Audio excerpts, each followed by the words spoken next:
Thanks, everyone. I want to start off by saying it truly takes a village. As you can see, every person in this room has had a piece, a hand, played a part in the development of this project, and I want to thank you all personally. From God, my parents, my grandparents, my family, my friends, my colleagues, my associates. You all are very, very, very thanks for all of that.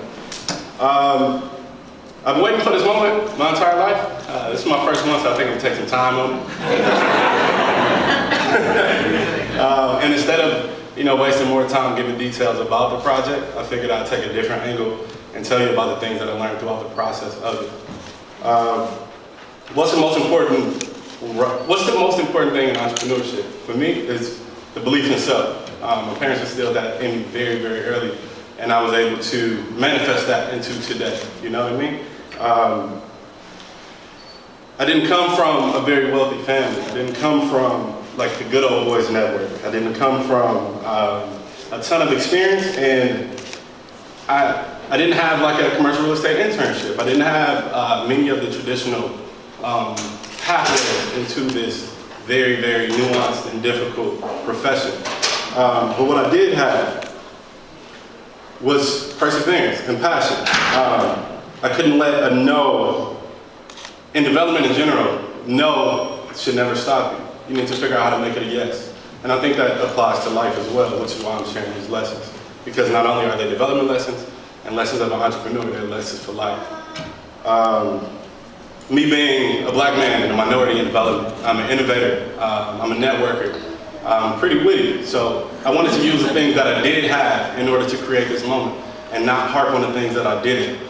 Those things wouldn't get me to where I am. If I'm steady looking back, how could I ever move forward? And that's why we're here today. As a graduate of the ACRE program and WIDA's development training program, shout out to both of those. Milwaukee is now running that, and obviously WIDA has been a huge partner as well. I want to thank them, but in addition, I don't think those programs are truly here for you to learn how to develop a project. The program is to create a network, it's to create a community, it's to create this in this room. And it provides that access that you wouldn't be able to get otherwise in order to bring this to fruition. So thank you for that. My phone went out, hold on 1 second. So I worked at a bank for a while, PNC Bank. Anna Simpson was my manager at that time, fresh out of college. And I was making like, $24,000 a year, is that what you heard me at? So I was making $24,000 a year, and I would go to work with these clean suits on like I'm in today, and feel really good about myself. But looking at my life trajectory, I realized that that's not what I was passionate about or where I truly wanted to be. So after work, I would get off work and then go to work. Rural Enterprises was created in 2012, and it wasn't until 2016 that anyone ever knew my name. Local publications then were notified that I received the Low-Income Housing Tax Credit Award, and everybody knew about Brandon Rural at this time. But I've been working in the lab for a good 4 years prior to anyone ever knew. August 5th of 2015, as Christine mentioned, was the day that I received that project under contract. February 22nd of 2018, we're finally here.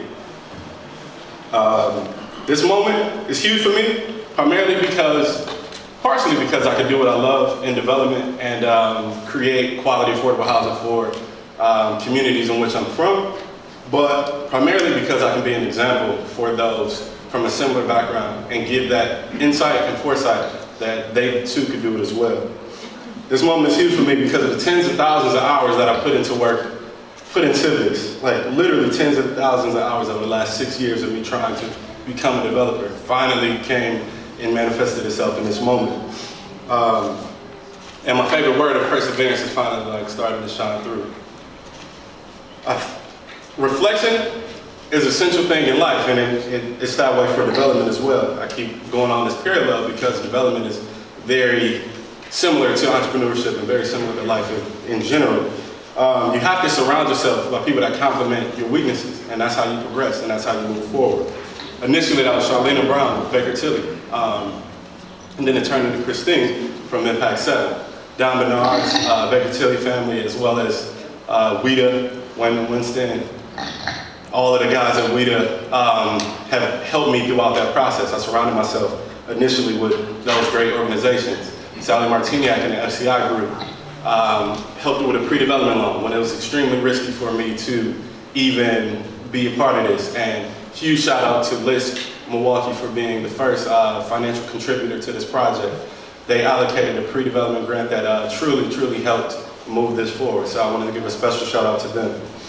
I'll start with all the Zen stuff, you know, I think that was all cool. And then I want to leave everyone with like 5 practical things that I believe that I've learned over this development journey that I think you guys could see fruitful in your own lives.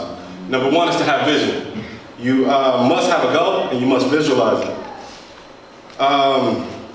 Through finding your passion, whatever that may be, you can truly create the life that you want and truly create happiness. You have to outwork everyone. If you don't know what you're interested in outworking everyone at, I would recommend you take time and then you figure out whatever it is that you would like to do all the time and truly create your life around that. Second thing is to leverage resources. We talk a lot about this being a team and a family and things like that. I'm not the smartest person in the room, but I could at least surround myself with smart people in key places and different areas of my life. So it's definitely important to network, but also never overlook the fact that books, articles, YouTube, all of these things are the ways that I learned to even get to where I am today. So you can literally teach yourself anything if you just go out there and try to find it. Number 3, like I mentioned, outworking everyone. Hard work is a necessary component to any successful endeavor.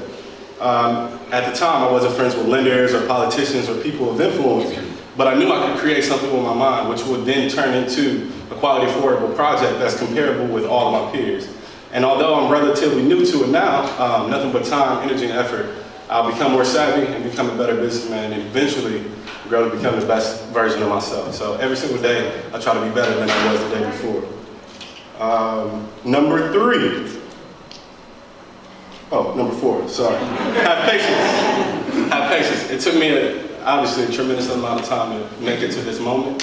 Prior to a month ago, the 6 years of development work that I put in, I never received a check. So tens of thousands of hours of this process, I've never seen a dollar for any of that until recently. And even then, it was cut short. Anyone that's close to the project knows. I didn't get nearly what I thought I would get when I first started. And number 5 is just to simply count your blessings. I'll end off with this. There's no such thing as a failure. You're the win or you learn.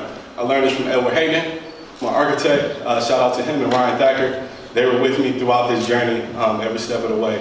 Every time I would find new sites, they would do pro bono work and help a struggling developer out when he truly needed the help. So I appreciate them. In development, much like life, it's about perspective.